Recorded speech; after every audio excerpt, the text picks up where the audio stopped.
All right, so we are live now. Good afternoon, everyone. Welcome to this edition of Food Safety Conversation. In this edition of our Food Safety Conversation, we are going to talk about food safety, organic foods, and the challenges of keeping our food supply safe. To throw some light on this, we have a very knowledgeable panel in this month's Food Safety Conversation. The panelists for this edition, we have Mr. Sunil Avari, who is the Senior Vice President, International Business at Namdari Seeds. Talking about Namdari Seeds Private Limited, it's a breeder, producer, and distributor for quality vegetable seeds.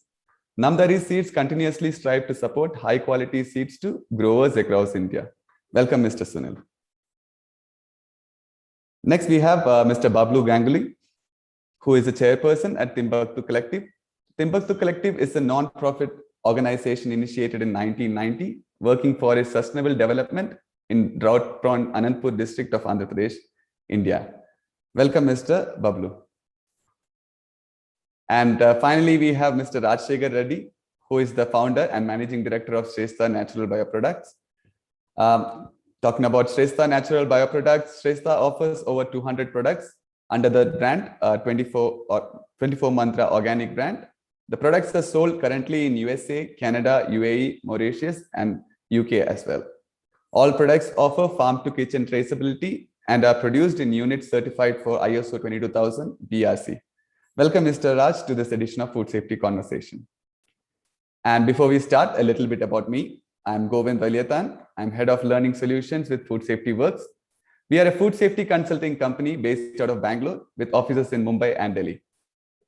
So let's start with today's conversation. And the first question is for Mr. Sunil. In Bangalore, Namdari is a very well-known brand, dominantly for its safe, fresh produce, and which is not necessarily organic. So how do you compare or compete with the food that is branded as an organic produce? Please, sir. Yeah, thanks, Govind, and thanks, everybody. Let me just briefly introduce about my company and myself.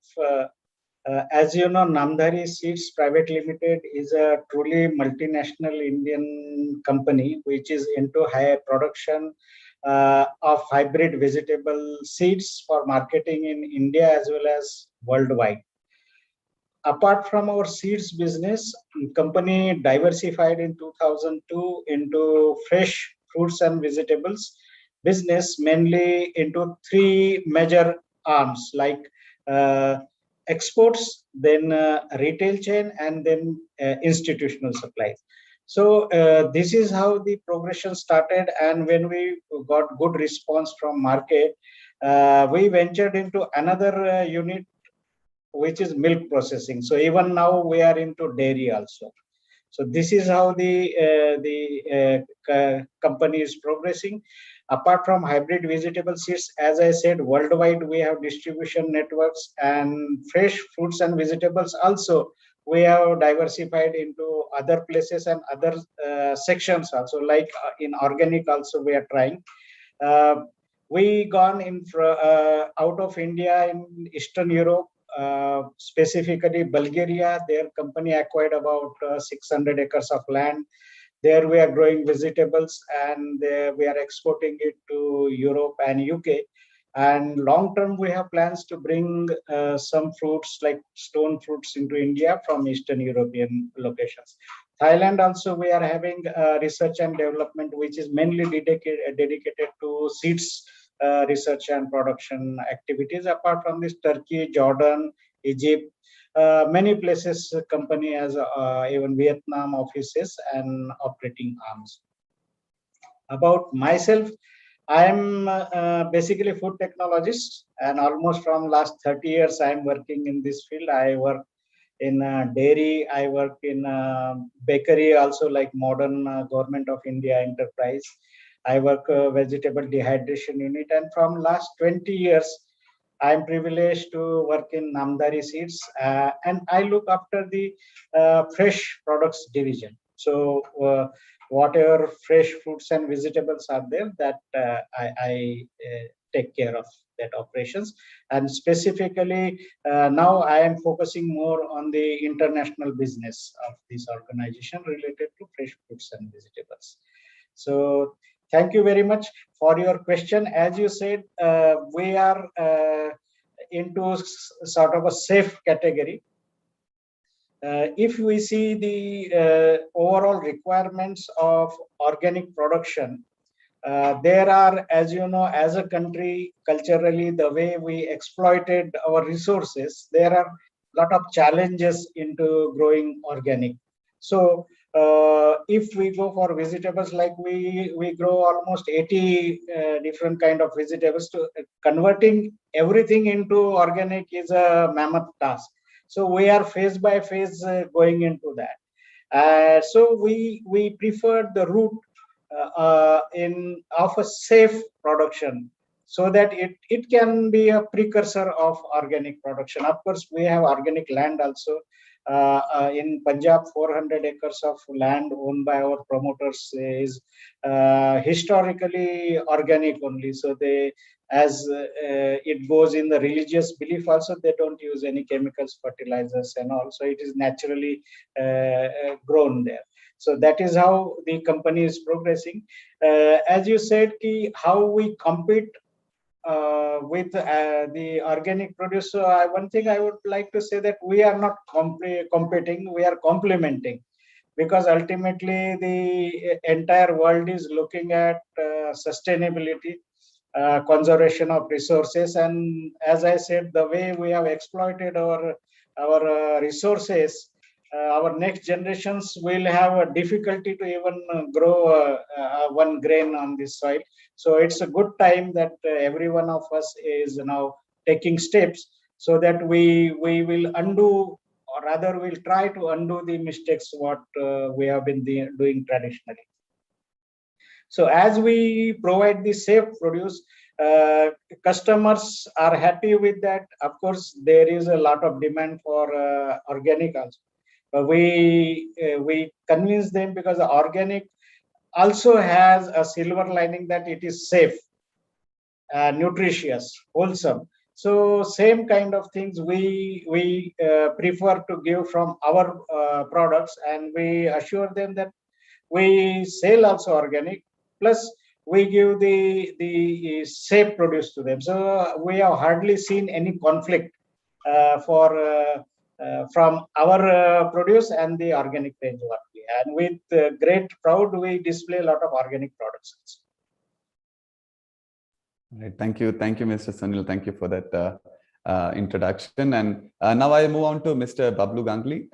Being an activist, a social entrepreneur, and a change maker, can you give a little insight about your journey into organic farming, and also interacting with the local farmers and supporting them in following the right practices of organic farming?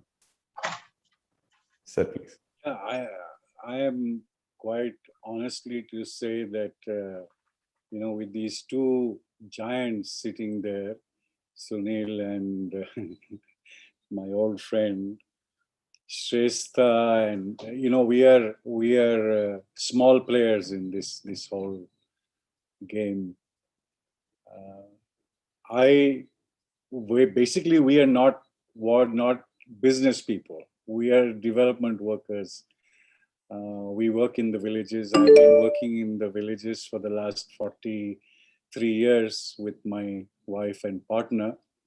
And our main work has been on regenerating the ecology of the area, and working on alternative economics, reviving the local economics, economy of the villages.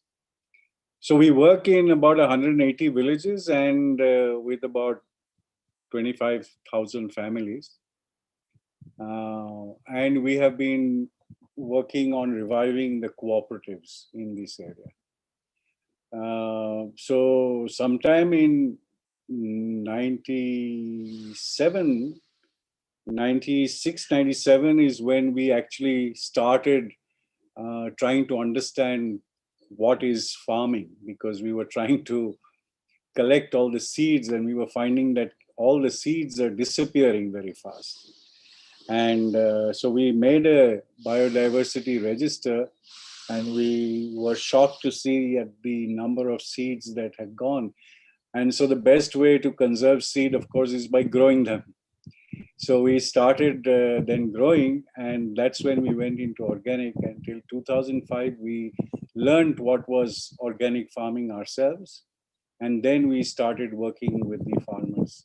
So today we are working with about 2,000 farmers, and we have helped them form a cooperative, which is called Dharni. And we have helped them set up a whole processing and marketing unit, selling under the brand of Timbuktu Organic, which is doing okay. I think it's doing pretty well for our kind of investment, etc. But our whole attempt is to make it absolutely good food for the customers, completely fair for the farmers, so they get a good price for what they are producing, and it's absolutely safe. It's 100% organic. So that's been our USP, basically, that 50% of the retail, the maximum, the MRP, goes back to the farmer. This is the USP of the cooperative, and so far we've been able to follow that. Yeah.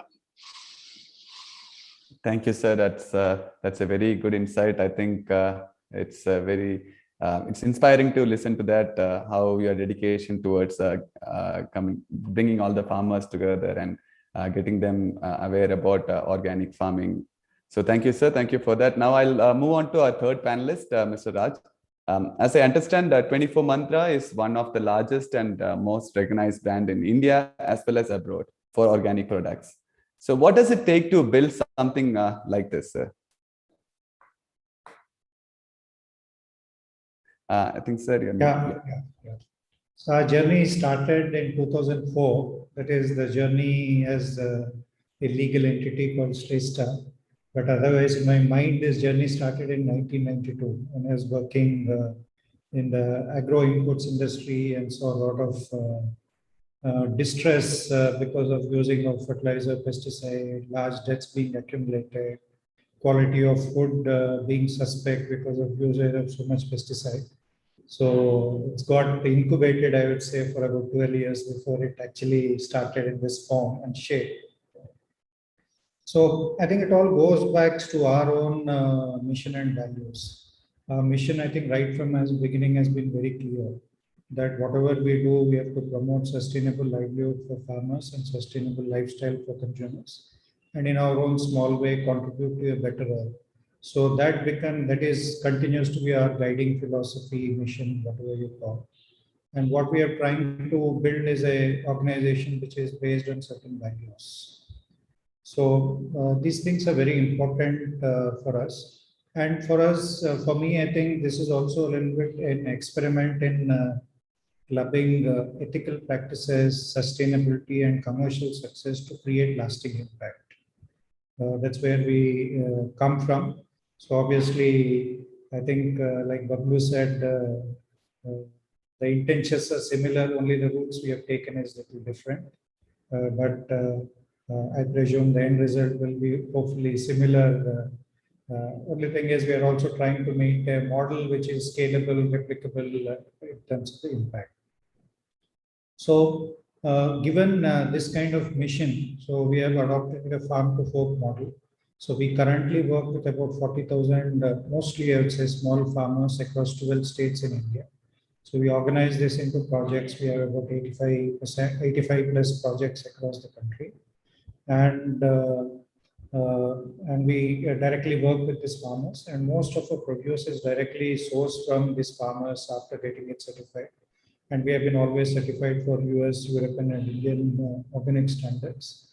And when we started off, obviously there was nothing much organic available in various places. So for us, it was an article of faith saying that unless we develop the domestic market, we can't create impact. So we worked hard with a lot of other organizations like Timbuktu and many others who have been working at grassroots level to today create, I would say, small but a vibrant market, which is growing fast. And for us, I think, as I said, our mission and values have been cornerstone of our thing. And of course, we have worked hard on creating awareness among consumers, among channel partners, among retailers. In fact, when we started, no one wanted to sell organic products in their stores.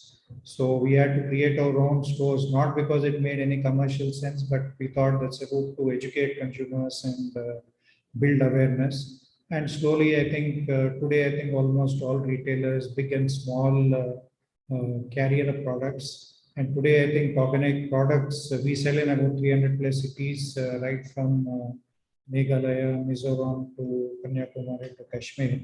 So that's the kind of awareness which has got built.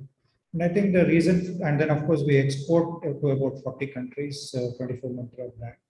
And I guess apart from our own founding mission and values, making sure that we consistently maintain quality, traceability, and then continuous innovation, whether it is in terms of processes or whether in terms of products and, or business models. I think that's also been a very important part in taking 24 Mantra pan India and then also, I would say, across the globe. And then, of course, this entrepreneurial spirit, which is embedded in the organization across the entire team members. That's also been, I think, contributed to our success so far. Thanks. Thank you, sir. It's great to hear the story behind Shrestha Nature Products and how it has expanded to more than 300 cities and also more than 40 countries in the world. So talking about the safety aspect, I'll come back to Mr. Sunil. Your products are predominantly fresh produce, and we have seen that there is a challenge ensuring safety of the product because of the multiple sources. Do you have any system that you follow to ensure the genuinity and the safety of the products? Yeah, thanks, Govind. It's a very important question. As you know, everything revolves around safety. So safety comes with controls. So when if you have to achieve safety, you need to have controls, and controls will definitely ensure you the safety. So what module we evolved with is we are not fully dependent on the farmers themselves. Rather, we created a sort of a parallel but three-tier system. So first is our own production. So we are having captive land in 5 places in India, and as I said, 2 places abroad. So we grow our own vegetables. We have a range of different greenhouses. Second thing, we evolve successfully unique kind of contract farming module, where we select clusters, a group of farmers, looking into the commercial viability, especially from logistical point of view. We train them, and what I said is a control. We start with giving all the inputs from seeds to whatever chemicals, fertilizers they have to use. Those we provide ourselves. So that is where we don't allow our farmers to spray or use any pesticide chemicals on their own. And we have invested a lot into qualified staff, supervisors, and provide them all technical know-how. So this is how we do the control of usage of harmful chemicals, pesticides. And third one is lease farming. So wherever farmers are not comfortable growing themselves, we lease those lands and we grow ourselves. We depute our own team and they conduct as per our protocols production. And very small quantities we will be outrightly purchasing, like onions and potatoes, this kind of thing.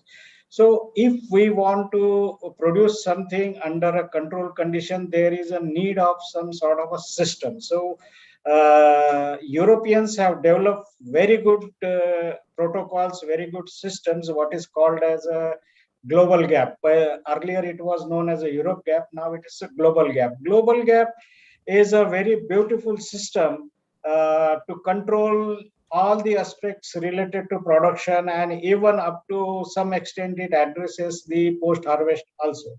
In global gap, it is defined that what are all chemicals allowed and when you are supposed to harvest the produce.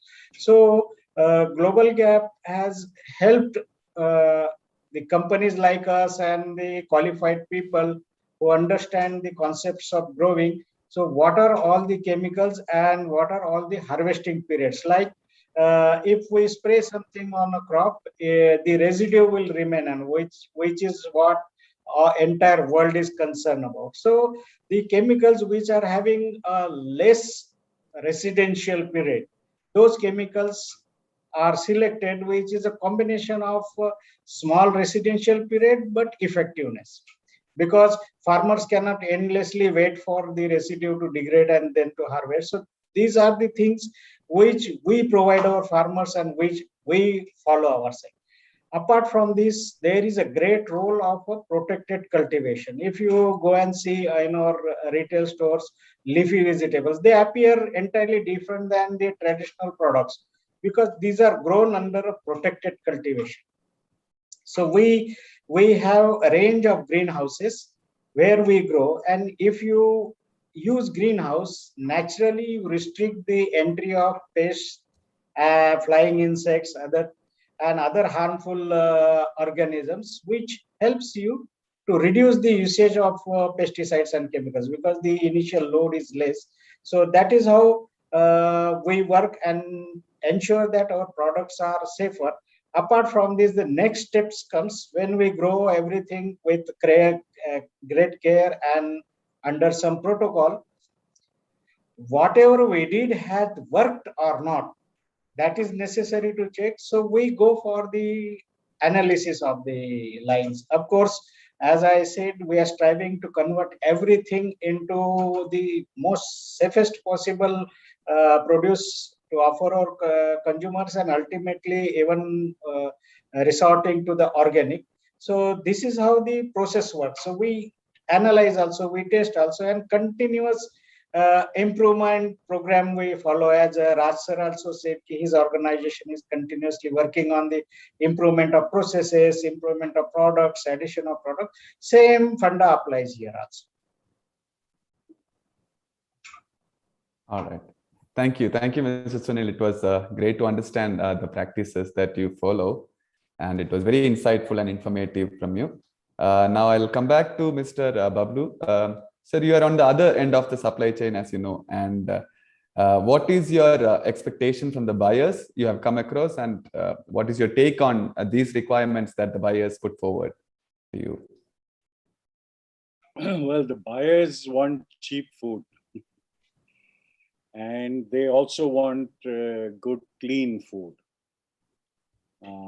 So the reason why we are into this whole thing is really not from the customer's point of view, but rather from the soil point of view. We started the whole thing because Anandpur district was fast becoming a desert area, and so the whole reason for starting this work was soil conservation, of bringing the soils of Anandpur back to life as they used to be. So growing soil is our main passion, really. And the second is the poverty in Anandpur district. Anandpur district is one of the most drought-prone areas in the country. So poverty, of course, is very high. So the farmers are possibly some of the lowest paid workers in this country. You know, I keep saying that food in India is cheap, which is good, which is very good. It should be so. But it cannot be at the cost of the farmers. And so we wanted to set up a model by which the farmers can earn more money than what they have been earning. So we try to satisfy the customers, because the kind of products that Timbuktu Organic brings out is absolutely clean.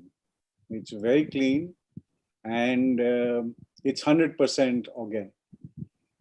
So, you know, the produce that comes out of these 10,000 acres of land, which is all certified organic, is very, very good.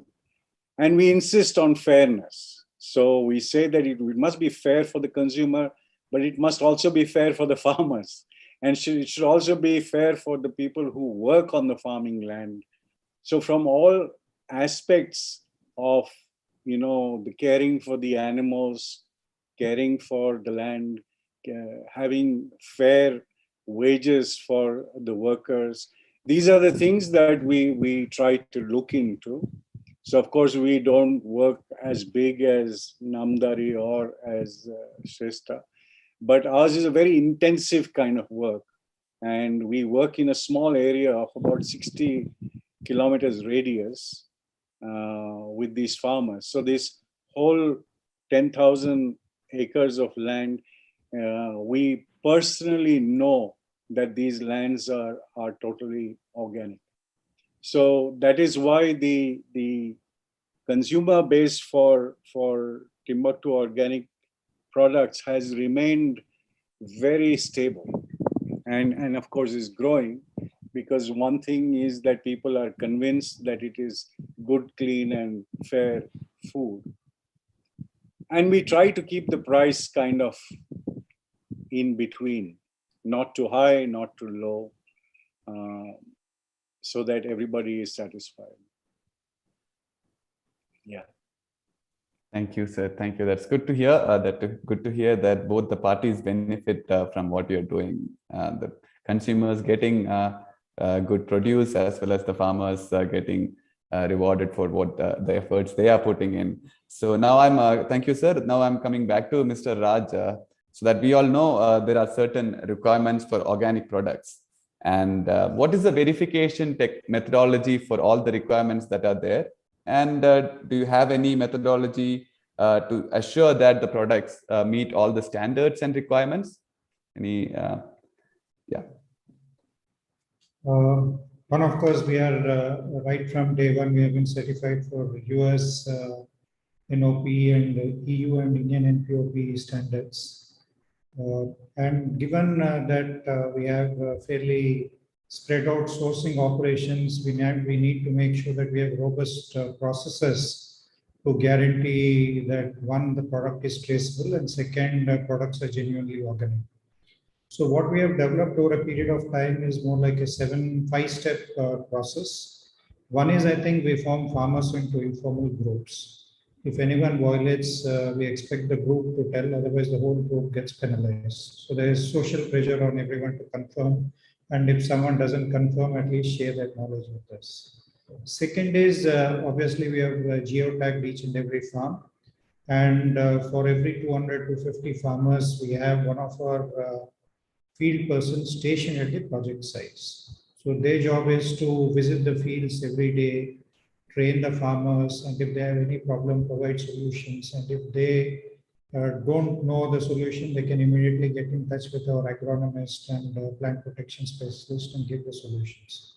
And what we have done is also, we have provided smartphones and with apps installed on each of these phones, so that one is the farmer information is loaded.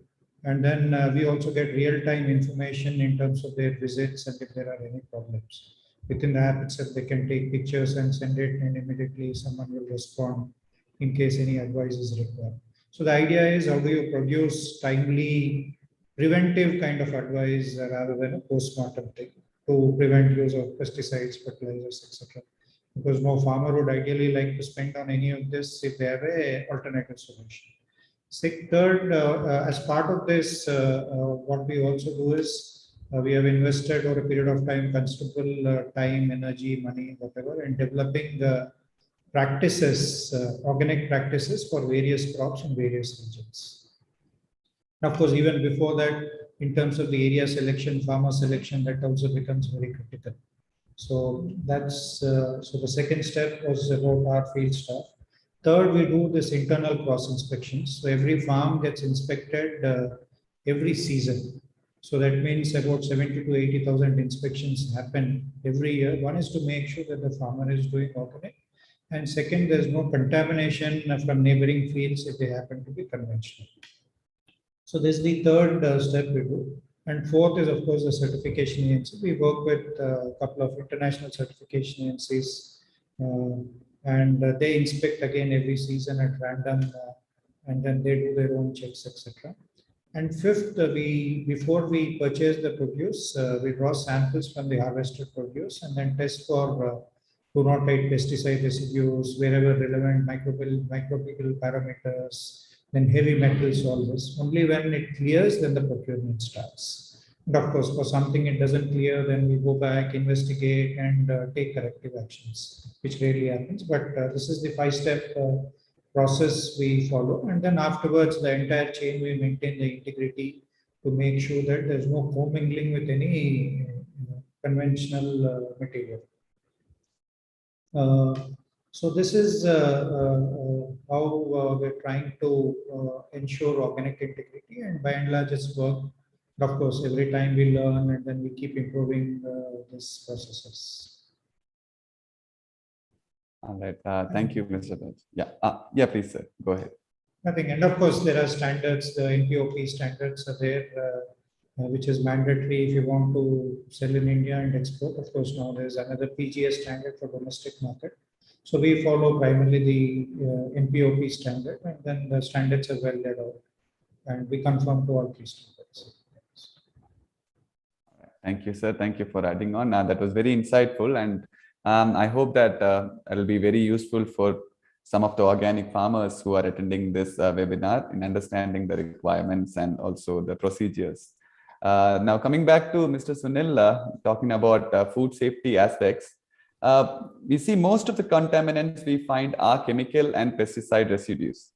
Do you follow any strategy for testing your products for different aspects like this? And do you define any such limits for testing as well, sir? Yeah. So, as you rightly said, yes, there are contaminants, and the right word you used is contaminants, and contaminants are necessarily created evils by knowingly, unknowingly adding something which is not, should not have been there. And if we see many people across the societies worldwide, we found that they don't possess any bad habits, no smoking or any alcohol or anything. But even then, we find a lot of people getting various kind of diseases, specifically digestive tract related cancers, other cancers. And they say throughout life, this gentleman has not touched anything which could have caused this, but he is getting into this problem. The culprit is pesticide, toxins, and other chemicals which cause this. So testing is not merely a solution for this. This is, as I said, it has been deliberately added. So best way is to control it. That is what I said. We control it at the application level itself. And as I said, we need to audit whatever we do. So we have a regular frequency for analyzing. And if you know, one test for the entire range of pesticides, which crosses 200 different kind of chemicals, pesticides, it takes about 7,000 to 10,000 rupees. But even then, when you use it and the crop fails, that goes waste. Even the crop gets into trouble, and we waste money also. So the best way is the prevention. And definitely we have a regular frequency, regular processes for inspecting, for analyzing, and moving forward. And one thing I missed in a previous point, that growing is not only sufficient to provide safe and good produce to our customers, Then comes the post-harvest also. Post-harvest is equally important. As you see, in my experience, I'm working with this organization from last 20 years. We have a lot of valuable experiences I got. We spend a lot on educating farmers about the ill effects, economical, health, and environmental for this pesticide, indiscriminate use of pesticide chemicals. All these things they do, they follow, and then when it comes harvesting time, we found the farmers have followed the protocols. Even then, the material is failing. Then we got for the root cause analysis, and we found that farmers have done everything fantastic. And then sometimes they use the bags for harvesting, which were for the fertilizers or some harmful chemicals. So this kind of things or magics farmers are doing. So there also we invested a lot of energy. So as I said, the post-harvest is also very important. Introduction of crates, proper harvesting methods, and then bringing it and subjecting the product to the cold chain, because it's not only the pesticide and chemicals which we spray on the produce. There are certain kind of toxins also which generate after the growth of microorganisms on the fruits and vegetables. Like one toxin is named as a botulin, or what is called, which causes a botulism for consumer. So these kind of things happen because of the temperature abuse, improper unhygienic conditions. So all these things we have defeated by bringing almost the European standards here.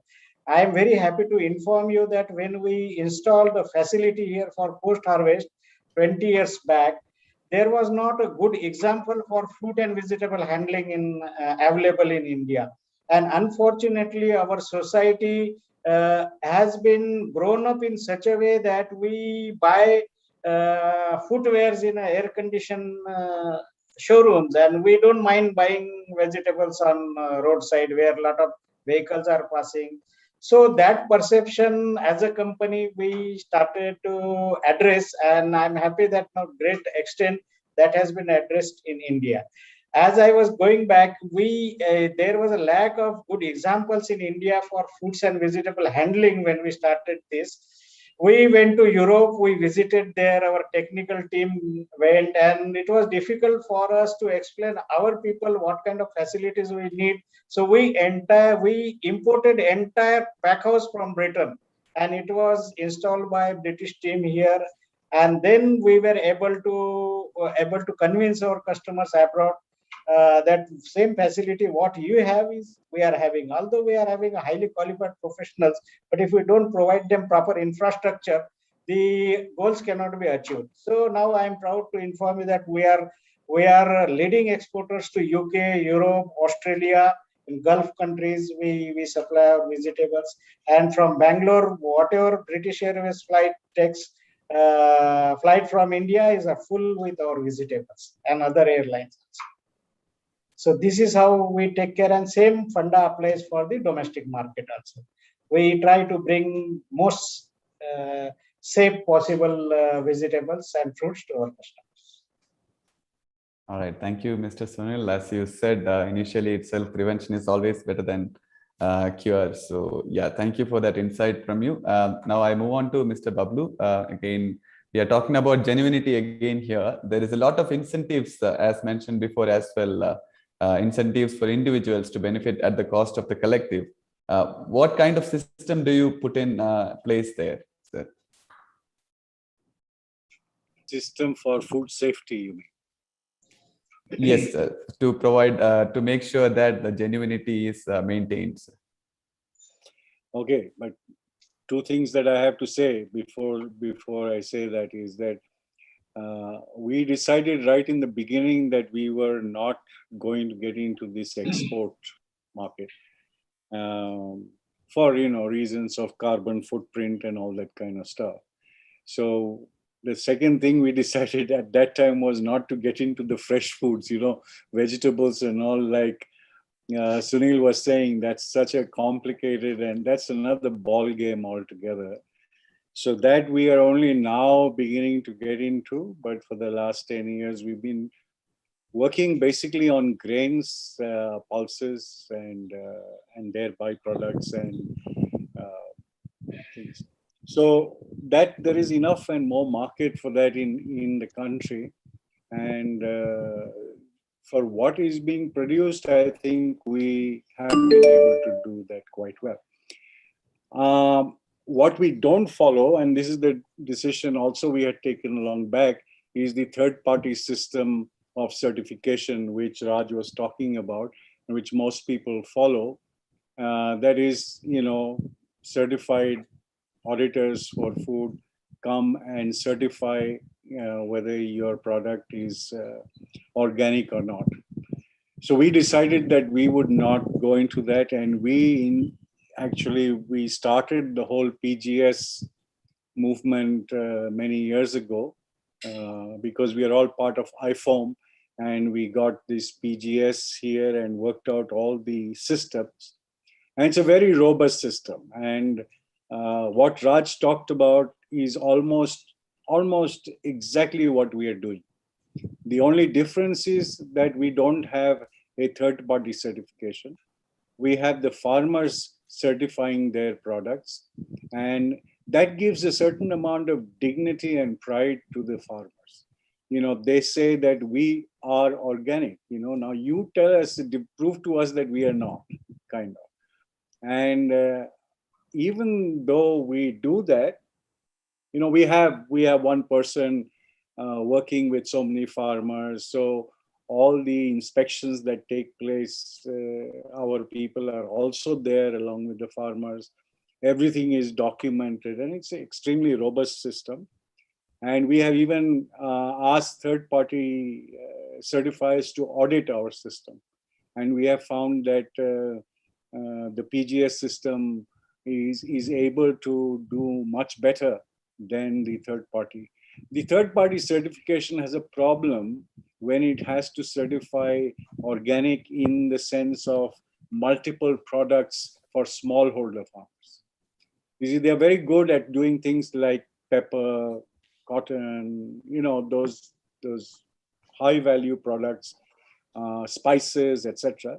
But when it comes to doing multiple crops in 1 or 2 acres of land, it becomes very difficult in their process. But the PGS system is an extremely good system, and we've been doing this now for quite some time, and it's good that the government has stepped in, and they have started the PGS India. We've been following a system that we had started. Now they have come up with PGS India. Unfortunately, it's a little complex because, for the farmers to use the PGS India system, it's actually quite difficult. We've been working with the government on trying to make it simple. But PGS is something that we use, and our customers and the food eaters are satisfied with that. And we are satisfied because, of course, this is for the internal market. PGS does not work for export. It only works for domestic market. And it's a very intensive kind of work to do the PGS certification. But it works for us, and our customers are quite happy with that. All right. Thank you, sir. Thank you for that. Also, yes. It also includes the post-harvest, like Sunil was talking about, the importance of post-harvest technologies and processes and systems in which we have to be extremely careful. I mean, the farmers, we can trust everything happens. But small things like using a chemical bag can become a very difficult thing.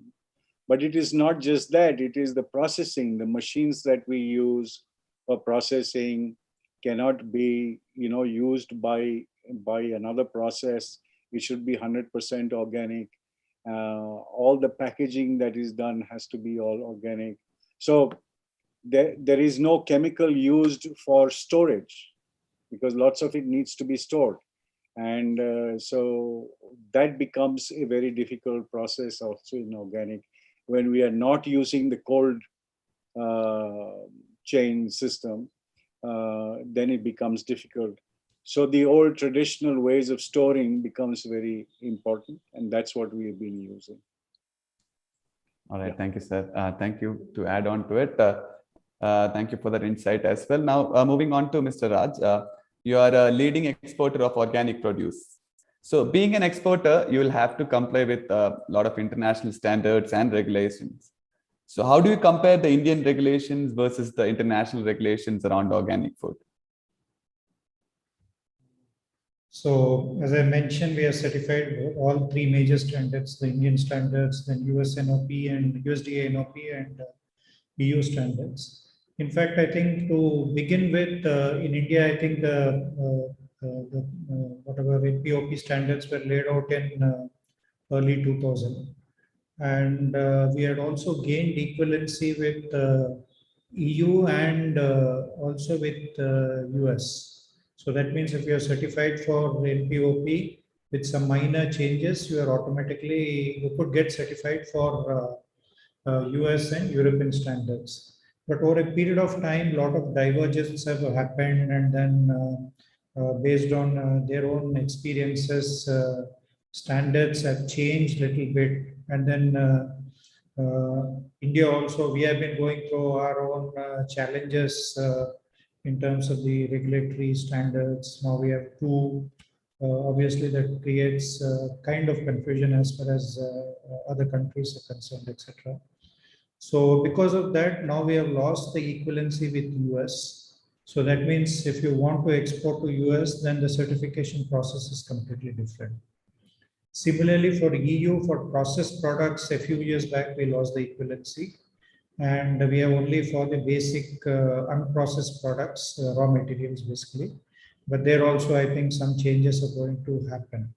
So that way, I think there is now, earlier there were not much gaps, but now there are a lot of gaps. But in terms of the standards, I would say will be more or less like 60-70% will be similar. The 30% will be different. But earlier, what you could do with NPOP with some minor changes, now it's not going to happen. So you want to export to US, then you have to get certified separately for US. So those things have kind of happened. So the one is the organic regulation, and then second is obviously the food safety regulation. Particularly US is very tight with US FDA being very, very proactive now. Almost across the world, almost every container gets inspected. Wherever they have even slight suspicion, they get it tested. So that means you're constantly on your toes. You have to make sure that you're following the highest standards. Otherwise, things can really terribly go wrong. And apart from that, one is of course the base organic standards, which are determined by the national regulations. Then there are private standards, like if you are exporting to Europe and some other countries, a lot of times the private standards which are expected by the importer are much, much higher than even the US or European organic regulation. So if you want to export to Europe, then there's something called a BNN standard. They expect they test almost 400 plus residues and everything has to be BLQ'd. So obviously export is a completely different ball game. So what we have done as an organization from day one is we have tried to build one standard, one culture. So adopting whatever is the highest and the best. So we don't distinguish between domestic market or a US, Europe or Middle East. We say we follow one standard, and so the material remains the same, whether customer buys in India or in Middle East or Europe or US or Australia. So that's kind of culture helped us in making sure that then we don't have to say, oh, this is for export, then I need to do this, I need to do that, etc. So only thing what changes is the label on the pack to conform to the format which is given by the local authorities, whether if it is US FDA or other institutions. Yeah, so I guess that's where, so there's a lot of divergence happened, and of course there's a continuous dialogue with regulators in India to see how do we harmonize some of the standards, at the same time make it simple and effective so that farmers are able to manage this. Like Batlu told, obviously for an individual to farmer to get certified, unless it's a very large farm, it doesn't make sense. So in India, what we follow is group certification. Right. So basically what the certifier most of the time is doing is certifying a group of farmers. And for that, we have to have an internal control system and other regulations, etc. So that's what it is. Thank you, sir. Thank you for that insight and information. So the last 55 minutes has been really informative and very insightful. There was a lot of information to be taken out from this conversation. So I think we might exceed 10 minutes. I hope it's okay for everyone. And we have a few questions coming up from the participants as well. So I might, I'll just filter out few questions and take up the questions from the participants. The first question from the participants is for you, Mr. Sunilji. This is from Harish Rao. So question is, what is your say on the shelf life of organic produce compared to the inorganic one? Yeah. As such, if you see, there is no direct link between organic and inorganic or non-organic produce. My comments are limited to the fresh fruits and vegetables. As such, there is no any direct relationship, or you can say ki organic will stay longer, non-organic won't stay. It all depends on how you handle it. Means if your produce goes through a cold chain from a start, then it will stay fresh for longer. If there is any temperature abuse or any physical damage to the product or fruits and vegetable, it will get spoiled very early. And popularly we discuss a lot on the cold store. We want cold storage for fresh fruits and vegetables for keeping them longer. So that is a sort of a half truth. The cold stores are the cold chain systems after harvesting. They are not the hospitals that you bring the sick vegetable and it will get refreshed there. So from the harvesting itself, you have to see that the cold chain is maintained. And so I feel there won't be practically any difference for shelf life related aspects in terms of organic and non-organic. All right, thank you, Mr. Sunil. I hope that clears the doubt. And so next question is towards Mr. Bablu. The question is from Ms. Sarika, and the question goes like, what is your wastage amount in percentage of your produce post-harvest?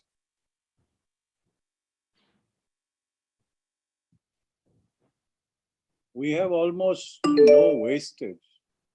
I mean, everything that is a byproduct is used.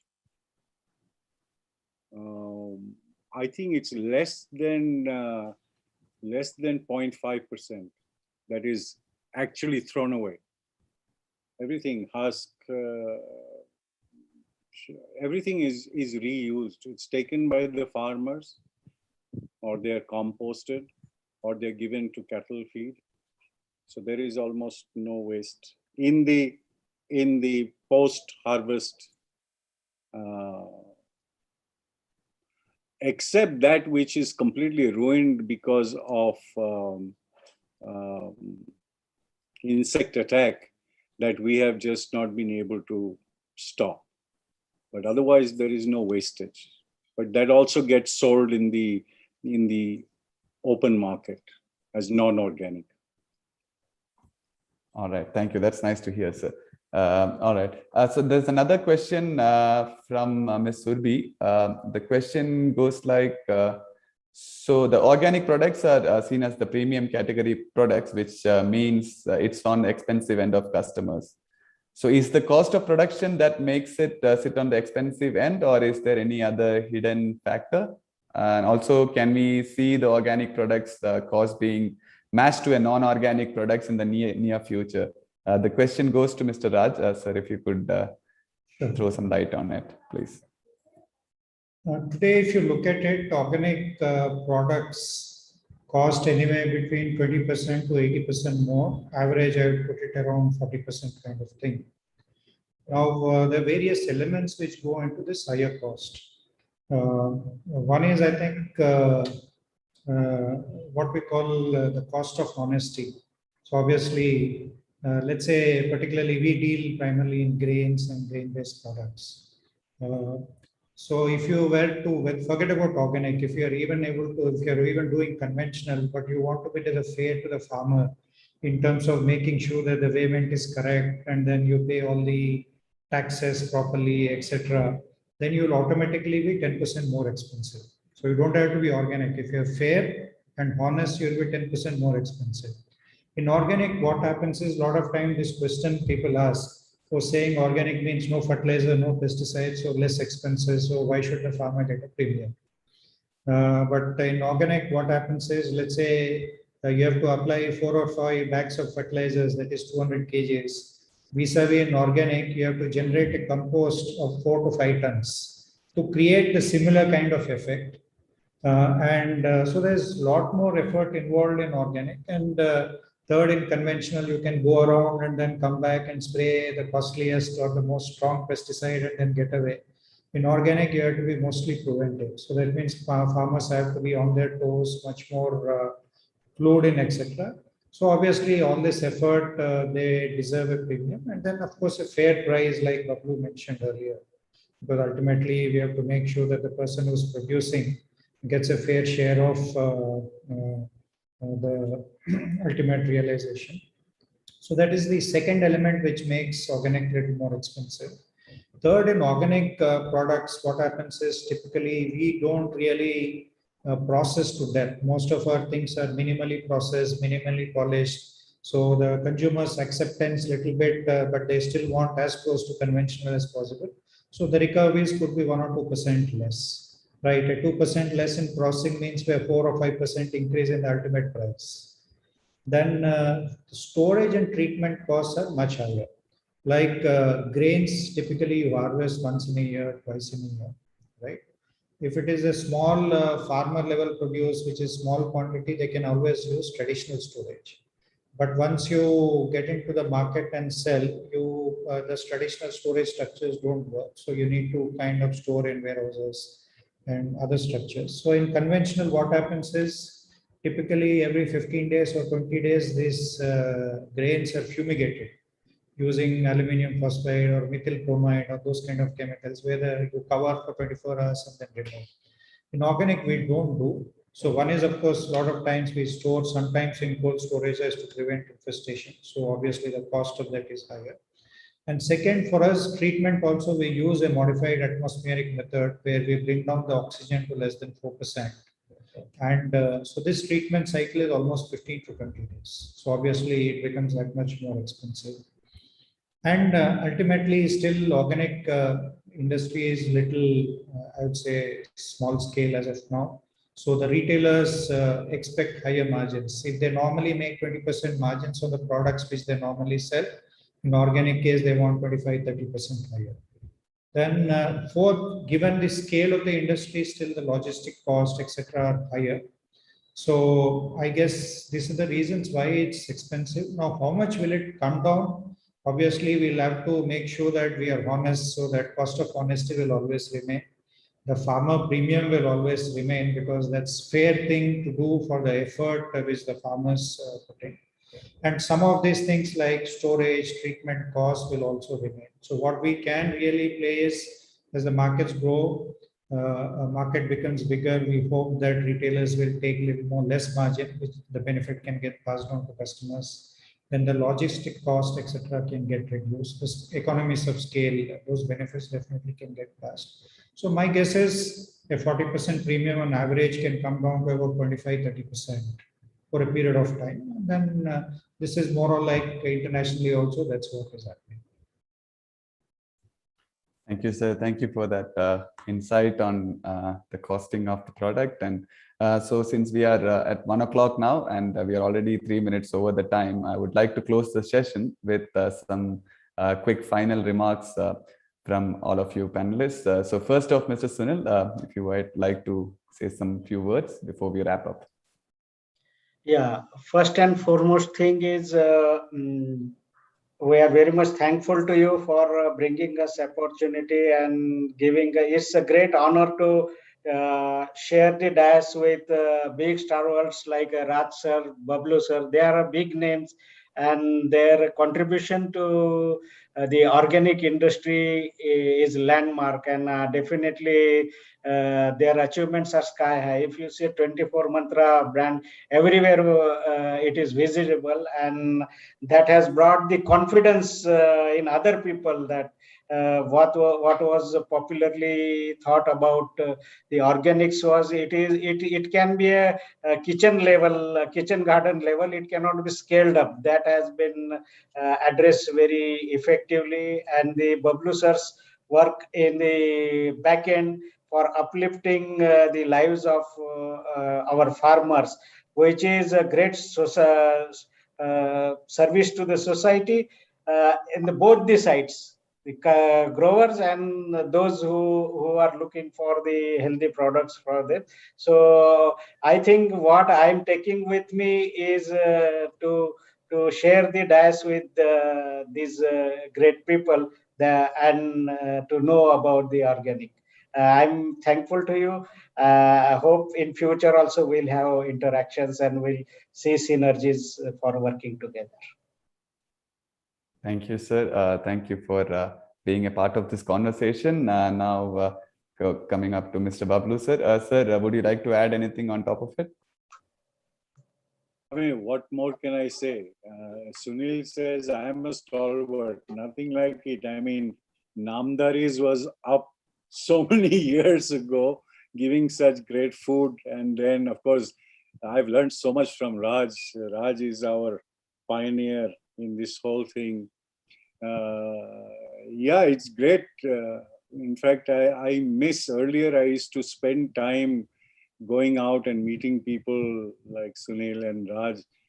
Now I am kind of more holed up here because I have started, restarted farming directly and working with the land directly, because that's really what my passion is.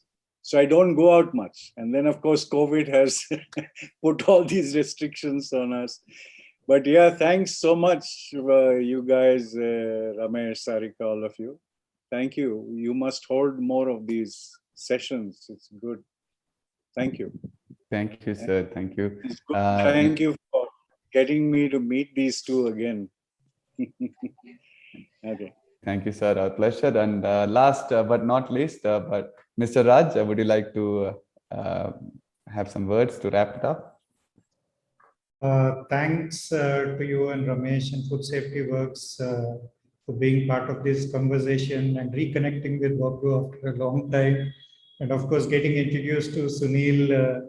I've known Namdari has been a pioneer in fresh fruit production, fresh produce production. And then I got to hear from Sunil all the wonderful things they are doing. They continue to be standard setters as far as this field is concerned. And of course, Bablu and the kind of work they have been doing have always been an inspiration for us to start 24 Mantra, and in our own small way contribute to this effort of making farmers' livelihood better. I have only two things to say. One, I think organic is the need of the hour, whether you take from a farmer angle or from a consumer angle. A lot of diseases, etc., are caused due to the food, environment, etc. So at least food is in one's control. So I'd request people who have tuned into this conversation to use more and more organic, spread this word among their family and friends. And any farmers who have or people interested in growing organic is definitely something feasible. And a lot of farmers are practicing. So I'd encourage more and more people to get into organic, either as a producer, manufacturer, marketer, or as consumers. So I believe there's a bright future. But we also have a collective responsibility to ensure that we uphold the trust of both the farmers and consumers to make sure that this is genuine, and then all the stakeholders in this ecosystem benefit out of it. Thank you very much. Thank you, sir. Thank you, everyone. Thank you to all the participants who are also attending the session. Sorry, due to the lack of time, we couldn't take all the questions, but we tried to cover as much as questions we could. And it was such a pleasure to have such an informative discussion. We hope this has been an insightful and will trigger some thoughts on the topic. I want to take this time to thank all the panelists, Mr. Sunil, Mr. Bablu, and Mr. Rajshekhar, for taking their time out of the busy schedule to be with us. And as we start wrapping up, a little bit about ourselves. We are a food consulting company on a mission to keep food safe for human consumption. Food Safety Conversation is our monthly webinar series to share knowledge from the practitioners on the various aspects of food safety. Do share your feedback on our email ID, feedback@foodsafetyworks.in. If there are topics that you would like us to cover, please send them to us as well, and we'll try to bring them to you.